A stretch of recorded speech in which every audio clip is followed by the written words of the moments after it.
everybody. I'm Regina Bryan, and welcome to the Women of Empowered Living. And my guest today is an extraordinary young woman. We met through the John Maxwell team, and I knew right away that there was something really special about her. I am excited to introduce our friend Jessie Terry to the community. Hey, Jessie, how are you? I'm good. Thank you for having me. Oh, thank you so much for being here today. So, okay, first of all, where are you joining us from today? I'm in Hot Springs, Arkansas, and I had to go to my dad's office so my three dogs didn't interrupt the interview. I think everybody's been everywhere in these interviews. So I love, because we've been so virtual, I love to understand where everybody is. So you and I, Jessie, got to spend a little bit of time together a hmm couple of years ago almost, when you were among the group of leaders that helped put together that amazing first time John Maxwell Team Youth Certification. You were working directly with Gina Watts and her team. hmm What was that like for you? That was such an amazing experience to go from being the youth to working with the youth was such a transition. Like, man, I was in their shoes and now I get to work with them. Oh, that was wonderful. And I was fortunate enough to get to work with all of you because I did the disc for the youth hmm certification. So it was a really fun time. And how many kids were at that first youth event? I think there was over 100. I think you're right. Yeah, there was And more than they thought. right, Yeah. there were so many kids when we were doing disc, and it was a lot of fun. hmm And you played such a key role in that event. I mean, you helped out behind the scenes. You were right there working with all the children. It was really, really a first class event. So congratulations for being a part of that. Thank you. And when did you join the John Maxwell team? How did that journey start? Actually, it's a funny story. The first time I had ever joined the John Maxwell team, I wasn't even going to get certified. I was going because my dad said there was a 90-foot water slide outside, and I'm like, yes, I'm all for it. I don't really care about getting certified. I'm not doing that. I want to go swimming. So I ended up going just for the water slide, and I ended up going into one of the sessions when Ed DaCosta was on staff, and he said, you need to finish out and listen to the rest of this so you can come back. So because of him, I got to stay the rest of the time. And I was begging to join mentorship before I was even on the team. I'm like, I need to be with Paul. I need this, Dad. That's so great. And how old were you at that I time? was 17, And what year? about to turn 18. It Okay. was 2018. 2018, and you sort of, with Ed DaCosta's help, sort of Mhm. snuck into your first John Maxwell team event, and Yes, you I knew you did. had to be you knew you had to be on the team and in Oh yeah. mentorship. I had to. I was 17 when I came and I came back in August. And then when I came back in February, I was speaking on stage time, which was Wow. exciting for sure. Yeah, tell us a little bit about that. I mean, you went through the whole process and got selected. It was I was the youngest person ever at the time to speak for stage time, and I got to talk about my trip to Africa because when I had joined, I had just gone to Guatemala, and then when I came back, I went to Africa. So I got to talk about that, and that was crazy and amazing. I mean, you made it to stage time right out of the gate. So let's back up. You said that you had just been to Guatemala and Africa. Yes. What took you to Guatemala and Africa right after graduation? It was actually the day after graduation. My brother had gone to Guatemala and he told me all about his experience and I thought I have to do this. I have to be there. So that was my senior trip, was a missions trip. So I was there for 2.5 months. And when I came back, I had a friend visit and she had an autistic son that was 5 years old. And I interacted with him and he actually spoke. And his mom said, you have to come. So I ended up going to Africa, let alone forgetting my visa. Didn't know I had to have one. Made it all the way through security in Belgium. Got stuck there for 5 days. Got to go to the zoo. And then I went to Africa for 2 weeks. I was supposed to be there for 3 months, but my gallbladder completely failed. So Oh, I had to come back, got stuck in Belgium hospital overnight. Then I made it home. So I'm eager to go back. I bet you are. Now, you went to Guatemala right away, and that was a mission trip right after Mhm. graduation.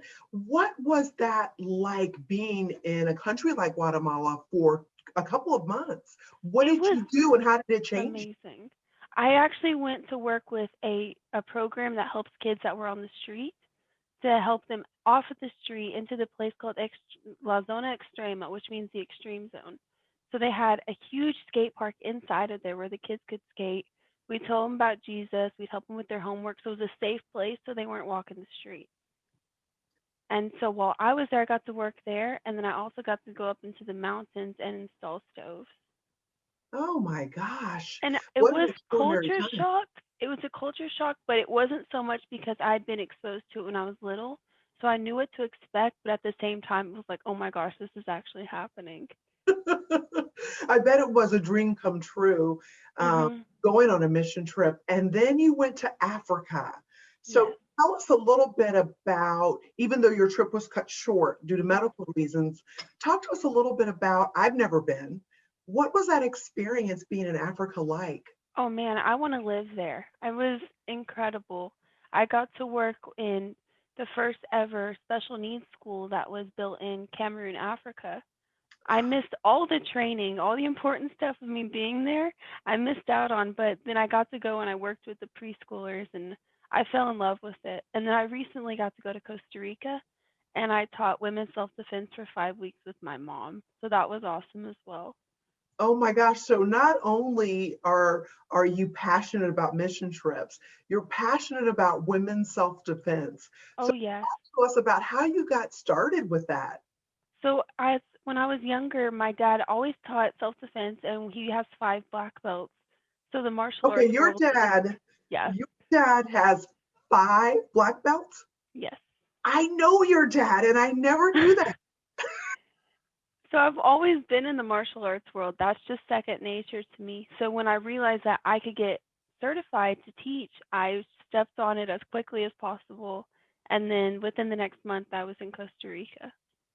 Oh my gosh. And what was it like to be in Costa Rica and teach self-defense? It's actually where my mom was born. So it was like, oh, I'm in her home country and I got to eat the food and visit with the people and I got to meet some of her relatives. So it was it was sad because you see Costa Rica at this beautiful tropical place, but you don't realize all the situations that are going on with women being abused. So I really went there to help people, but it helped me more than it helped them, I think. How so? Talk to us a little bit about that. What did you get? What value did it add to your life? I realize how privileged I am and how safe I am in America because there they don't realize that there's a way out of the abuse even from their own husbands. So when I was there, I was able to teach them, but it taught me to really really appreciate what I have and to have the parents that I have. That's a really good lesson right now, that we are so privileged to live in the country that we get to live in and do all Mhm. the things. And you do so many things. So on top of, okay, you travel around the world on mission trips, you teach women self-defense, you're also an author. You've written some books, Jessie. Talk to us about that. I actually started writing books when I was 18. My dad had written books, and that was at first it was like a competition. Like I can write more books than he can. But when I got into it and I started designing these characters, I realized that my nieces were constantly on their phone. And at such a young age, 6 and 7, I thought there's got to be something I can do to inspire them At to 6 and 7, they were they're just constantly playing on. games on their phones. And I thought, why can't they read books and play outside like I did? So I created this character named Ebenezer, and he goes to a school where he's not allowed to use his imagination, and he needs to learn to maximize his potential that God's given him. So he has to use his gifts and talents and bring that back into his school and figure out why the principal just settles. So that was my whole story. And then from there, I created a coloring book. And I just recently published a story about an alligator who's terrified of the dentist. And then I did a coloring book for that too. Oh my gosh. So you not only write the stories, you're the illustrator. Yes, that's why it takes me so long. Like, man, I have these ideas, but it's taking me forever. Jessie, it's unusual to meet someone at your age with the ambitions that you have, the drive that you have. Have you always been this way? Because you are still really young. I think so. Ever since I was little, it was schedule this, make a list for this. This is what I got to get done. It's always been not necessarily a competition, but maybe like a competition of myself. Like I got to do better today than I did yesterday. And since I work as a nanny, so I have kids around me, and if I'm settling and I'm not doing enough, what example is that to them? Where did that come from? That already at your age to know that there's no other competition except the one that I have with myself. That's Where did definitely that my come parents, and Mark Cole had a big part of that. Because in my story, I have a character that's actually based off of him. from? And I thought, I don't know how he's going to feel about being the janitor, but that's what it's going to be. So he's Mr. Lincoln in my story, and he always tells Ebenezer to be the best me that you can be. And from there, I thought, man, that's not only a testimony to the kids, but I got to do that myself. I got to be the best version of myself. When I'm doing pageants and I'm doing competitions, I'm not there competing against them. I'm making myself better. That is such a valuable lesson. And at your age, you're still such a young woman. And to really take that in, because women much older than you, women my age and beyond, still have this idea that they're competing with other women. Mhm. And we're not, are we? No, we need to be getting together with those women. They have ideas and things that we could, if we would just stop looking at things as a competition and as a community, it would change the world. Yeah. So Jesse, you're just a little bit different than so many young people. Do you have a lot of close friends your age, or? Not my age. Most of my friends are much older than me, which I appreciate so much. If I'm not hanging out with 5-year-olds, I'm hanging out with 55-year-olds and older. Well, I'm not quite that old, but I remember the times that you and I hung out just a little bit at that Mhm. August 2019 event. And I was like, she's such an old soul. You're just such a lovely young woman. Thank you. And you're just out to conquer the world. And you spoke a second ago about pageants. Mhm. I can't wait to get into that with you. Tell me about how you became interested in the pageant world. I actually hated pageants as a kid. I thought, man, there's these little brats putting on makeup and getting on stage and shaking their hips, and I didn't see it as this is an opportunity to take what I'm doing and inspire more kids and more people. I saw an advertisement about the Miss USA pageant when I was 18, and I thought, man, wouldn't that be cool? So I saved up all my money and I got sponsors. And when I was 19, I competed for Miss Arkansas USA, not realizing I have no idea what I'm doing and I have to smile a lot more than I like. And I ended up making so many connections, and I had a broken toe and I had the flu when I competed, and I ended up winning the Spirit Award. And I realized, you know what, this isn't just pretty girls. This is girls with a mission to make a difference, and I want to be that girl. So from there, I've done a handful of pageants, but I've always come back with it wasn't about spending money, it was this is investing in myself. And I'm making these connections and I'm getting to reach more girls. And I've actually led a girl to Jesus because of a pageant.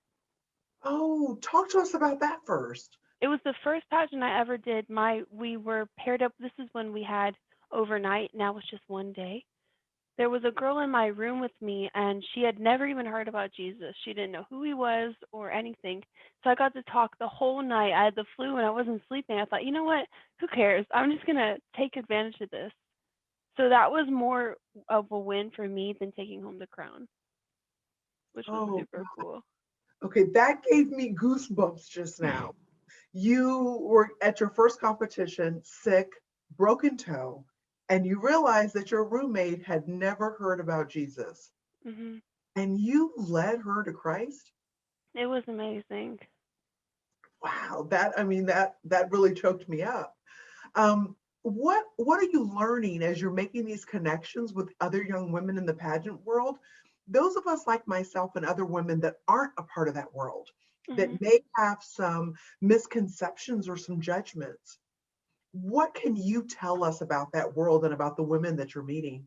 I mean, there are definitely those girls that are the stereotypical pageant patty, but if you actually get to know them, they're from a surface level, and you go deeper, you realize these girls are dealing with issues and things, and their statement of what they want to do is really a cry for help. Because you hear about these girls who are talking about health care and like self help when really they need it too. So I've realized that these girls aren't just these pretty girls, they actually want relationships too. And if you look past the mask per Mhm. se, you realize these girls actually just want a friend. And I've made a lot of friends because of it. I am sure. And that's probably why you won that Spirit Award. There's something about you, Jessie, that just comes shining through as the real deal. And how many pageants have you participated in? I think I've done 4 or 5 now. Not very many, but I have a 5 foot trophy in my room from the pageant I won on last Saturday. I don't know where I'm gonna put it. It's just like sitting right next to my John Maxwell books. I'm like, man, this is crazy. I can't even move my stuff around. Now that's really great. A 5 foot pageant trophy next to your John Maxwell team books. Mhm. I so love that. And I want to go back for just a second. What drew you to constantly keep coming back to the IMC? Because I can get the water slide. And I get Mhm. the first time that you were there, and Ed said, you got to come on in, I'll let you in. But what are you learning from the John Maxwell team? I guess that's a better way. What are you learning that you're applying to pageants and just to your life in general? Yeah, so when I first came, it was how can I make money? How can I build my brand? But now it's how can I make money, but how can I build myself? How can I grow myself? My at first I would go and I loved it, and then I came to a point where, if I'm being honest, I didn't want to go to the group, the event. I didn't care about it anymore. I wasn't learning anything.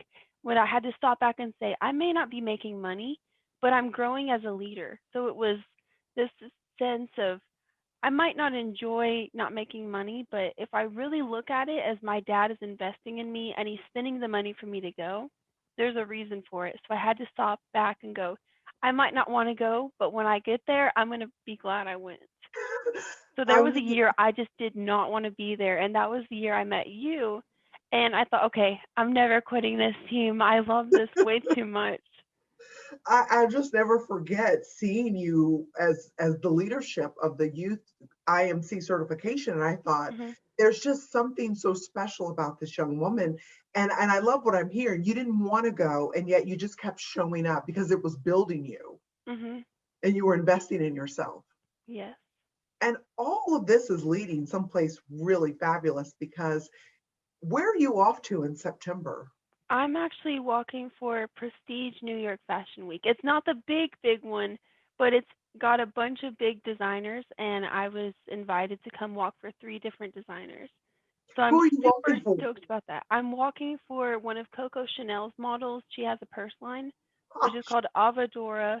Then there's Exclusive, which is like these crazy long nails that I have to wear, and then they do wig and it's full glam.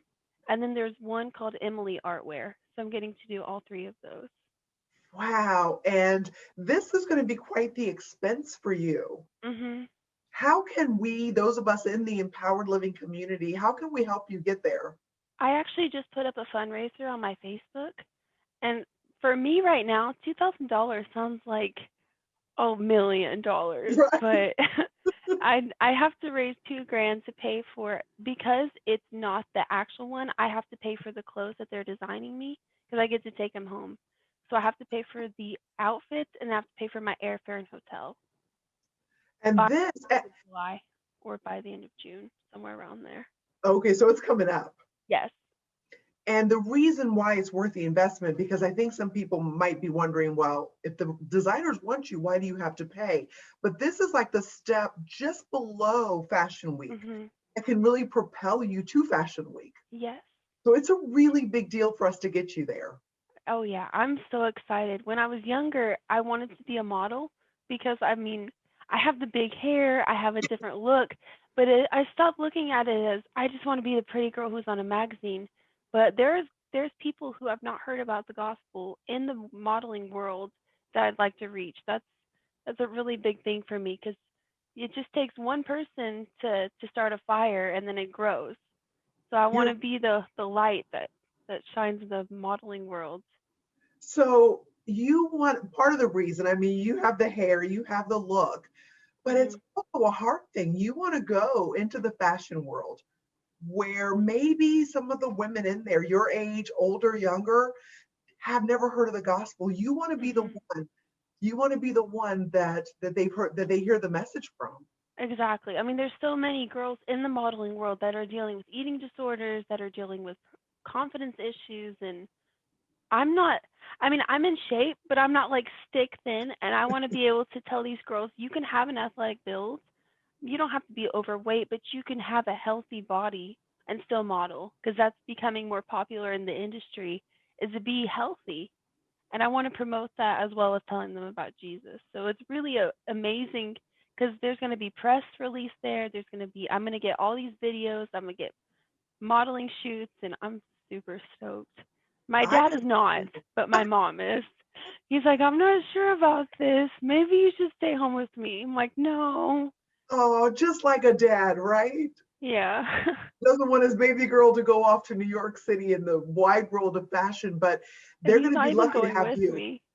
You're going by yourself. I'm actually going with one of my friends and her daughter. They've been before, and now she's got a bunch of opportunities now. And the lady told me, you got to come because you got the look, and they're going to have big models there that have a big stance in the modeling world, and they could get noticed by you. So, Oh my gosh. Well, Jessie, we're going to do everything that we can in this community. So the link to Jessie's Facebook fundraiser is going to be in the link in the comments here, as well as on the Empowered Living Facebook page. So look for it, because when I think of women in the fashion industry, we know their struggles. Jessie is sharing some of the struggles, and she wants to be a light in that world.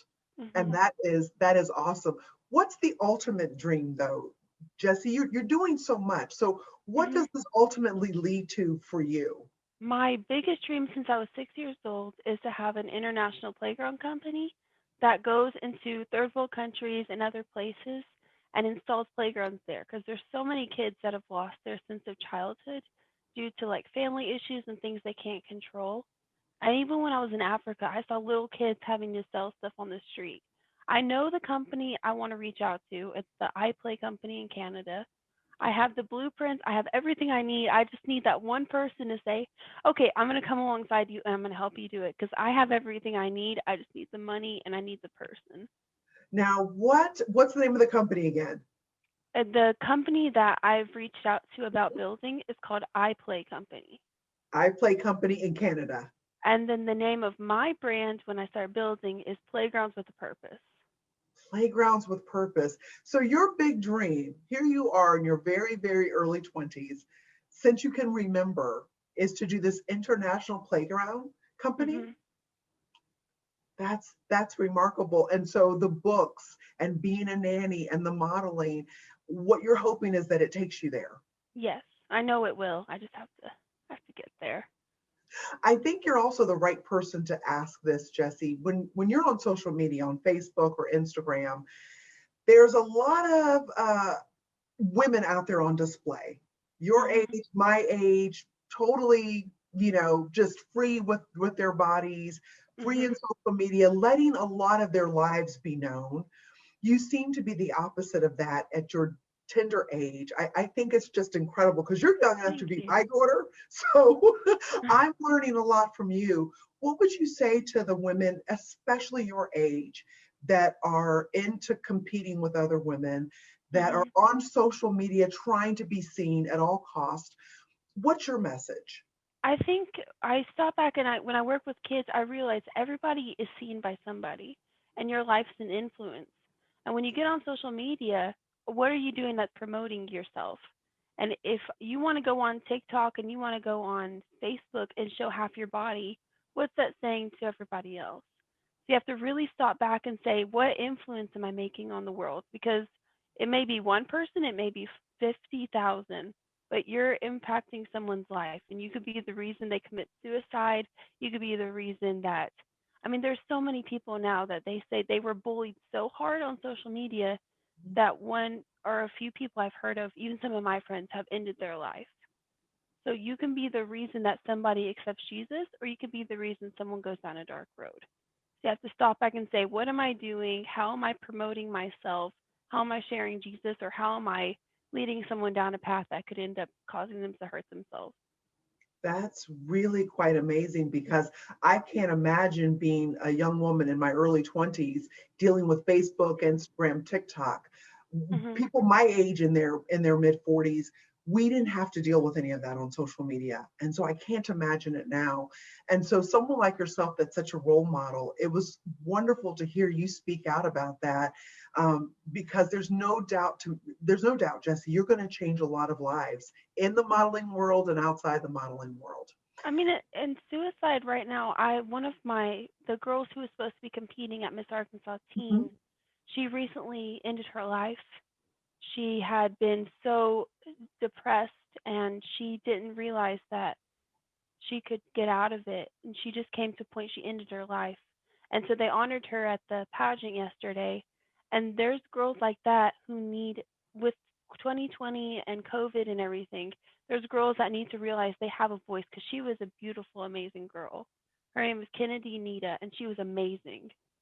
And even now that she's gone, she's still making an impact. Her life made an impact because it's just such a big deal. You have to really think that getting on social media and what you're putting on there, you don't want someone to end their life because of you not speaking up or you talking so bad about somebody. And that's just been such a heavy thing on my heart is all these teenagers ending their life. That's just so young. They have It so much purpose and they take it all away. And it's really hard. it really kind of gave me a lump in my throat when you said that there was a young woman that was supposed to be at your pageant and she ended her life.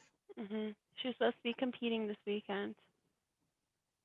Just really, really sad, especially for her mom. They were about to go on vacation, and she ended her life the night before because she came to a point in her life where she said nobody can help me, and I I just can't think that's imagine.